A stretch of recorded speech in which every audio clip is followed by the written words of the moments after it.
Olá, sejam todos muito bem-vindos a mais um programa do Desenvolve Vale.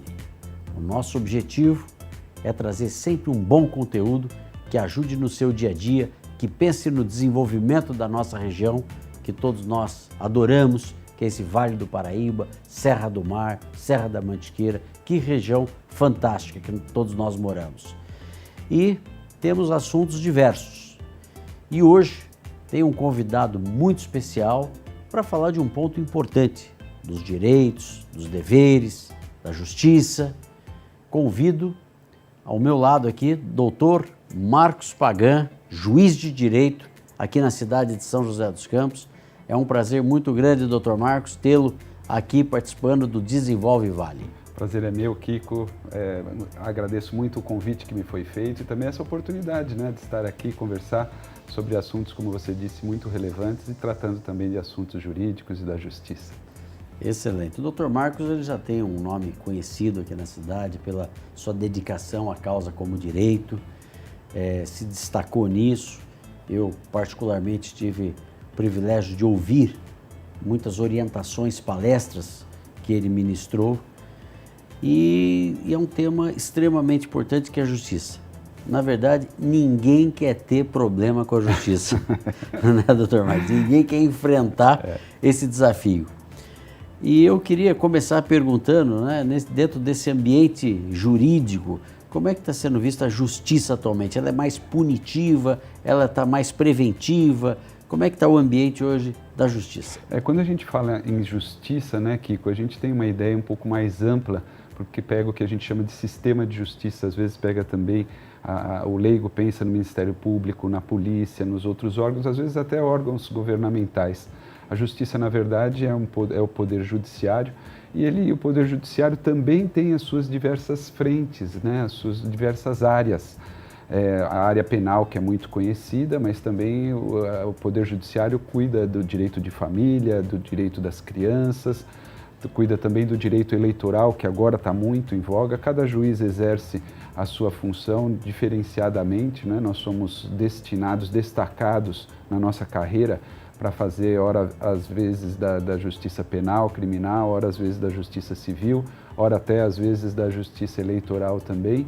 E ultimamente nós temos reparado que a justiça assumiu um protagonismo que, na verdade, nós juízes não queremos, mas que nós temos que assumir também essa frente.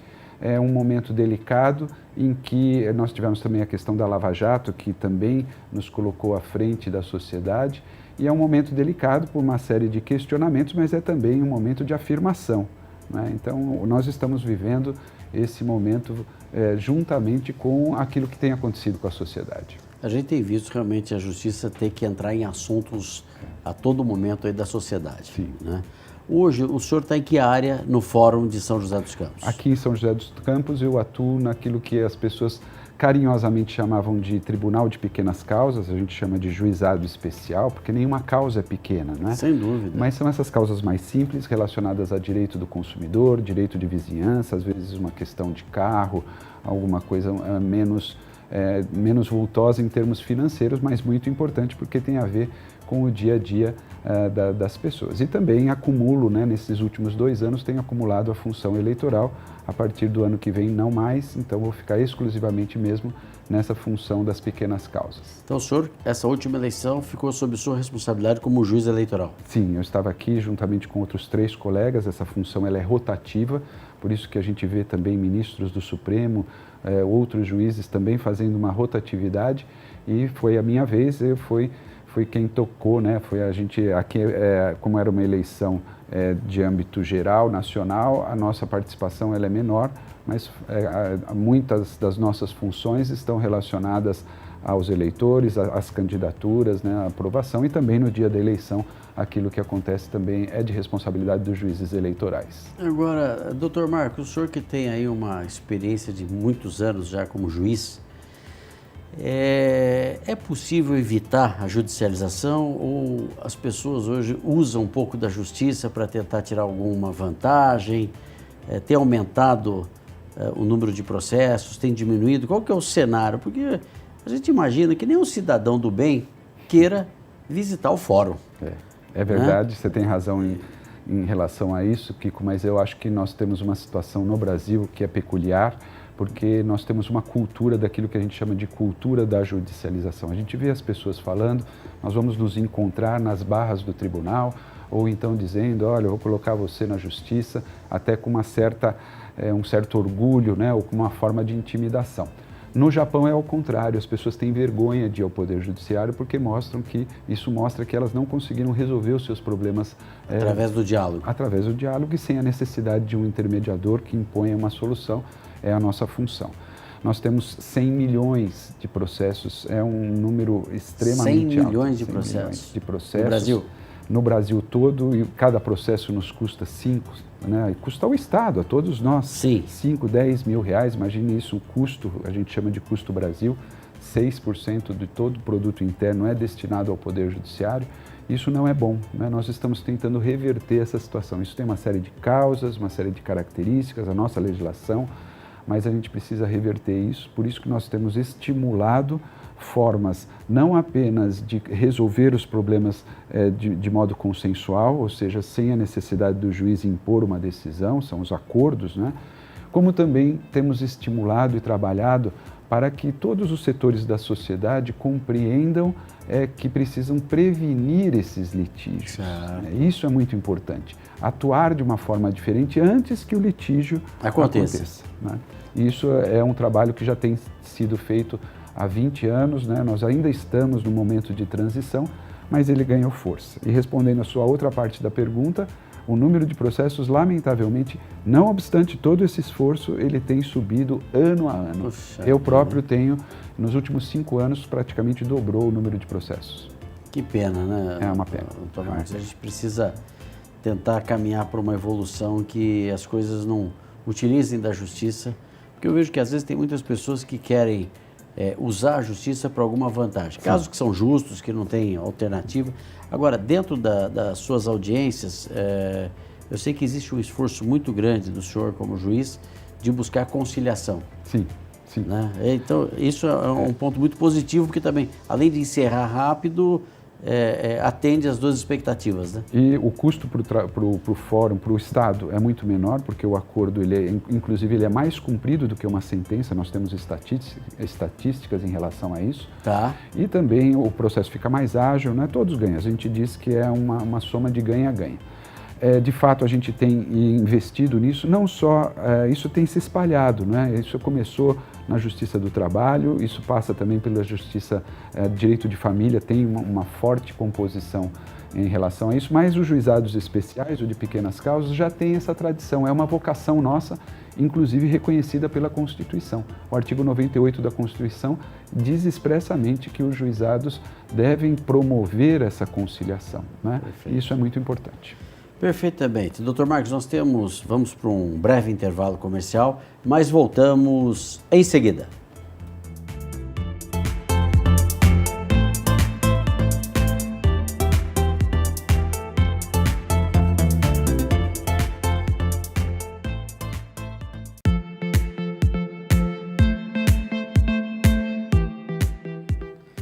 Muito bem, estamos de volta hoje conversando com o juiz de direito, Dr. Marcos Pagan, trazendo um pouco desse cenário aqui na cidade de São José dos Campos, de pontos da judicialização, número de processos, como evitar que se judicialize uma situação, enfim. E agora, Dr. Marcos, eu queria perguntar para o senhor o seguinte, porque já que o número de processos tem crescido, aonde que estaria a falha? Será que as empresas mantêm um relacionamento não tão claro quando se trata de um relacionamento entre consumidor, né, e prestador de serviço? Qual seria a causa disso? Eu acho que o diagnóstico ele é um pouco mais amplo porque é um conjunto de fatores. Nós temos essa cultura, né? Nós temos também o fato de que o Brasil é o país onde há mais advogados no mundo todo, né? Então já existe também um cenário. Nós temos uma legislação muito complexa, porque ela é, além de muito ampla e ela tenta tratar de tudo, ela tem também algumas brechas. E nós temos também o aspecto de que nos últimos anos, né, isso é algo que não tem a ver com o direito, o mundo mudou muito, não é? As nossas transações, os nossos negócios ficaram mais ágeis, mais complexos em alguns casos, mais acessíveis, principalmente com o fenômeno da internet e com o fenômeno das vendas online. Certo. Então, todo esse conjunto de fatores, ele efetivamente contribui para esse número maior de casos, né? Agora, em relação às empresas, nós temos essas duas vertentes, vamos dizer assim. De um lado, aquilo que você chamou de causas, né, que são causas, a gente chama de causas predatórias, essas causas abusivas, isso existe mesmo e a gente tem que tentar combater, é um desafio para nós. Até, se o senhor me permitiu um parênteses, por exemplo, tem situações que você vai numa empresa de telefonia, seja ela qual for, adquirir um plano. Quando você decide, eles te dão lá um documento para você assinar que ninguém lê. Não seria. E mesmo que alguém discordasse de alguma cláusula, ela não tem mudança. Será que existe, às vezes, situações em que essas empresas exageram no que você acaba não lendo e você só percebe o problema na hora que ele acontece e vê que você está refém de um contrato mal feito, vamos dizer assim? Perfeito, porque é o outro extremo, né? Que Sim. É o extremo daquilo que eu chamo também, a gente tem o que se fala de indústria do dano moral, até existe, mas também tem a indústria do mau serviço e a indústria desses contratos abusivos. Esses contratos nós chamamos de contratos de adesão. Nesses contratos, a parte consumidora, que são as pessoas em geral, elas não têm a possibilidade de modificar esse contrato. Exato. Ou adere ou fica sem o plano. Sem.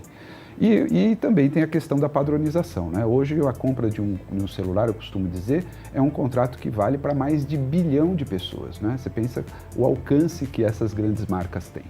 Então, quem vai à internet hoje, isso é interessante da gente perceber, né? Foi feita uma pesquisa e 0,001% das pessoas se dispõem a ler aquilo, e às vezes é uma exigência, né? Você carrega para o final da página e aplica, ou como você disse, a gente assina. Quantas das vezes a pessoa apresenta para você um contrato escrito, você assina e não sabe o que tem lá. É muito comum, mas aí nós temos também a legislação que, de certa forma, tenta equilibrar isso certo. E também acertar. Daí também a questão dos conflitos. Porque né? Se der algum problema, a justiça já vai falar, pô, ele também não teve chance de mudar aquele contrato. Esse é um aspecto, né? Já pesa, né? Na decisão do juiz, isso aí. O próprio Código de Defesa do Consumidor diz que, nesses casos, o juiz, ao interpretar o contrato, ele tem que puxar a sardinha, vamos dizer assim, ele tem que pender para o lado aderente, que é o consumidor, que é a parte que a gente diz que é mais fraca e por suficiente nessa relação. E nós temos também uma disposição extremamente importante, que é a do artigo 6º, inciso 3º do Código, que diz que o consumidor tem direito à informação clara e precisa. É uma redação de 1990. Eu diria que essa redação até está desatualizada, porque é a informação que deve chegar ao consumidor como adequada, Kiko. O que quer dizer adequada?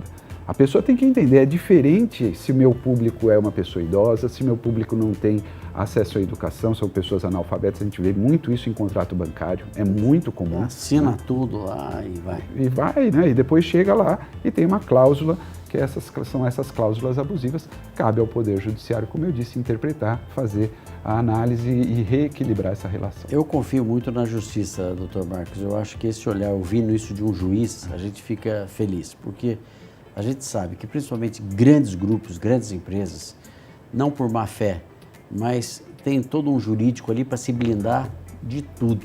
E às vezes o cidadão comum que está lá na boa fé de comprar, mas não tem uma visão global, acaba se prejudicando, né? Mas o juiz, eu acho que ele acaba desenvolvendo uma habilidade. Isso. De saber quem está na mesa ali, se tem esperteza ou se é um problema. Tem isso, doutor Marcos? Quando bateu o olho ali, já sabe se teve o Gerson, né? Que a turma fala, lei de Gerson, né? A gente vai desenvolvendo, inclusive, essa habilidade, né? Claro. Depois, com o tempo. Por isso que eu gosto também muito, não só da conciliação, mas do contato com as pessoas. Porque esse contato, que hoje está muito virtualizado, mas esse contato nos permite também, né, encaixar e identificar essas questões, essas tentativas de brechas, né, e também de má-fé. Você usou uma expressão que hoje está muito em voga no meio jurídico. Qual que é? É a boa-fé. A boa-fé. O próprio Código de Defesa do Consumidor... Porque errar, erra mesmo. A gente sabe que a empresa não pode errar. Alguns têm má-fé, inclusive, né? que tá em baixa. As pessoas começaram a perceber que o Poder Judiciário e a Justiça começou a sancionar, ou seja, aplicar penalidades para aqueles que atuam de má fé. Então, agora nós temos um outro movimento dessas grandes empresas, inclusive, que é o movimento de tentar ajustar, de equilibrar esses contratos e tratar o consumidor com o respeito que ele merece, como nós somos tratados quando viajamos, por exemplo. No exterior é diferente. Sem dúvida. E você vê também empresas hoje sérias, que não possam errar, etc., mas estão ali com sua estrutura, seu compliance, querendo fazer da forma correta, não querendo ter nenhum tipo de vantagem. E às vezes você percebe pessoas tentando também prejudicar, porque acha que é uma grande empresa, vai tentar tirar uma casca daquilo, né? Acontece, nós temos casos, inclusive, judicializados hoje nós temos uma forma diferente, não é? Que é uma forma de atuação da justiça mais econômica e mais efetiva, em que, em vez de a gente analisar o caso concreto, a gente analisa o contrato, a relação jurídica em si, ou a questão. Perfeito. Né? A gente chama de tratamento de macrolides, de tal forma que o Poder Judiciário, há instrumentos jurídicos para isso, consegue atuar na causa. Né? Então, em alguns casos, o Poder Judiciário dá uma decisão que ataca a abusividade de determinada cláusula. Perfeito. E isso também contribui para que a gente tenha um processo mais efetivo, menos custoso e o preventivo. As empresas começam a pensar mais. Eu estava vendo um caso específico da construção civil que parece que a garantia é 5 anos. Sim. E aí alguns condomínios tentando pegar carona na garantia, quando falta ali um mês para terminar os 5 anos, entra na justiça buscando a manutenção do prédio todo. Quer dizer, não deve ser dessa forma, né? É a tal da má-fé, né? Aí já é má-fé. Doutor Marcos, nós temos um breve intervalo comercial, voltamos em seguida.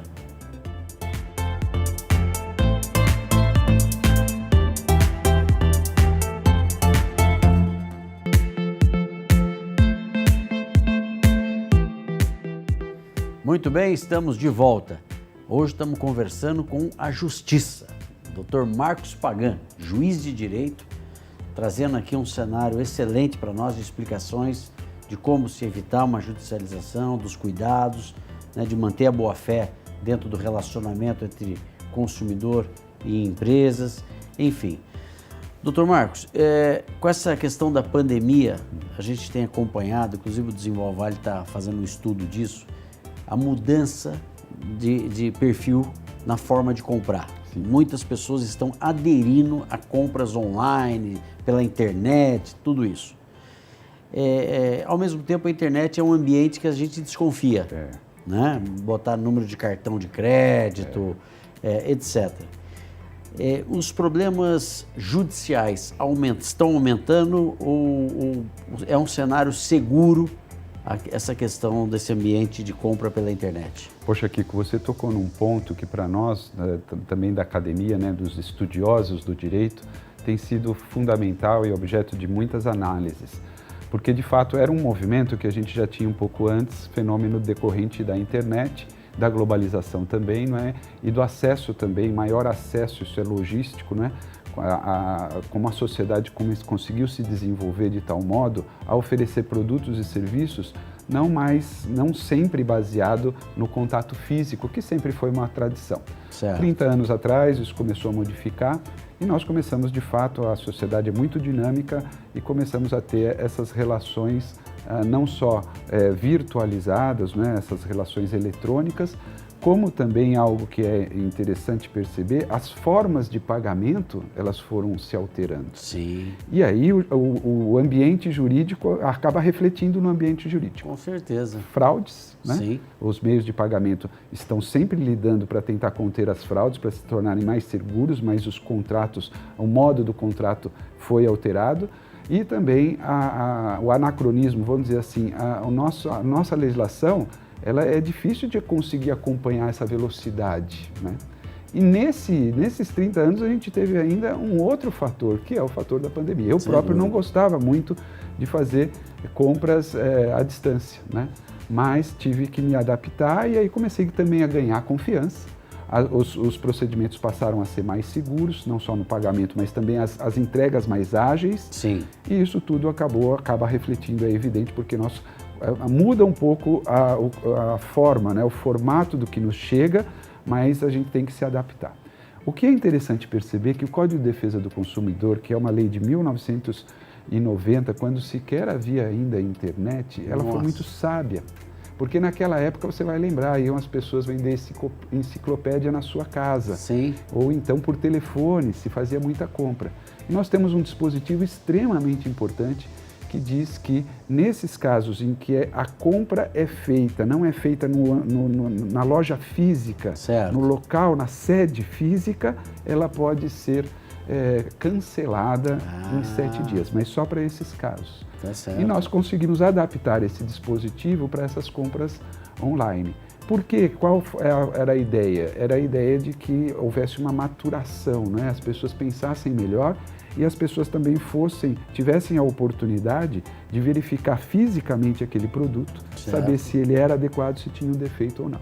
Tá. Então agora nós aproveitamos isso com essas relações pela internet e nós temos realmente um prazo de 7 dias contados da entrega e ele é um prazo, a gente diz que não precisa de motivo, é uma rescisão imotivada. Ah, é? A pessoa recebeu, não gostou, não precisa ter defeito algum, não gostou, ela pode devolver e o fornecedor tem que pagar inclusive o frete. Ah, então é um modo seguro, né? É um modo seguro e conveniente. Ah, né? Sim. Eu, por exemplo, uso agora o cartão que eles chamam virtual, que vale só para uma compra. Isso. Né? Que acho que é um ponto positivo, que eu tinha medo mesmo de ficar colocando os dados do cartão. Isso é um ponto positivo porque... Os bancos têm tentado, né? Tem tentado, e inibe, né? Inibe bastante fraude, a gente percebe, mas o Poder Judiciário também tem emitido decisões que valem para todos, né? Principalmente nesses casos de fraude e a criatividade desse povo, né? Não, é impressionante. Não é dos estelionatários, a gente tem que sempre... Os bancos fazem isso, as instituições financeiras, o comércio em geral tenta correr atrás e nós também do Poder Judiciário percebemos isso. Porque hoje o banco também te municiou com muitas coisas que você acaba fazendo pelo aplicativo. Sim. Sinceramente, tem certos lugares que a gente vai que dá uma preocupação de estar com o celular na mão. Eu sei. Porque se o cidadão te aborda ali, te faz uma ameaça, alguma coisa, ele sabe que você tem a senha, que você pode acessar. Então, acho que isso vai ser um ponto difícil no futuro. É que acho que os bancos têm que se organizar. Sim. Né? Não sei se criar uma senha lá que, quando eu digitar essa senha, significa que eu estou sob coação. Ah, também pode ser. Né? Entendeu? Se ele faz a operação ali, mas não faz, para tentar proteger as pessoas, né? Ou então uma dupla, né? Eles já estão fazendo isso, que é uma dupla confirmação. Às vezes ligam em casa, a gente não pode ficar bravo quando liga para a gente. Não pode. Pelo contrário. É verdade. É uma forma de segurança. E realmente a gente está vendo esse movimento. Mas teve mais casos, já tem casos online? Muitos casos. Muitos casos de fraude.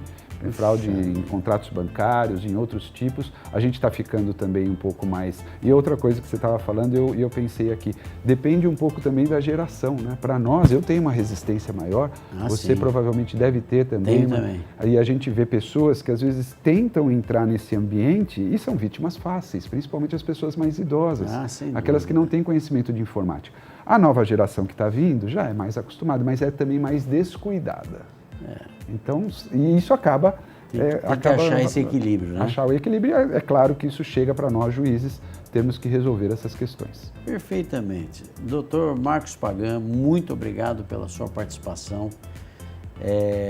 A gente sabe aí de todo o seu trabalho, aí, um juiz realmente muito dedicado a achar o melhor caminho justo ali, né? Te conheci dessa forma. Isso é muito importante, né, que as pessoas continuem acreditando na justiça como um caminho legítimo para resolver qualquer discordância. Muito obrigado pela sua participação e já está convidado para um próximo programa. Em nome do Poder Judiciário, eu que agradeço e parabenizo aqui pela oportunidade e pelo programa, viu, Kiko? Muito obrigado, Tom Marcos. Bom, a você, telespectador, espero no próximo programa. Um abraço e até.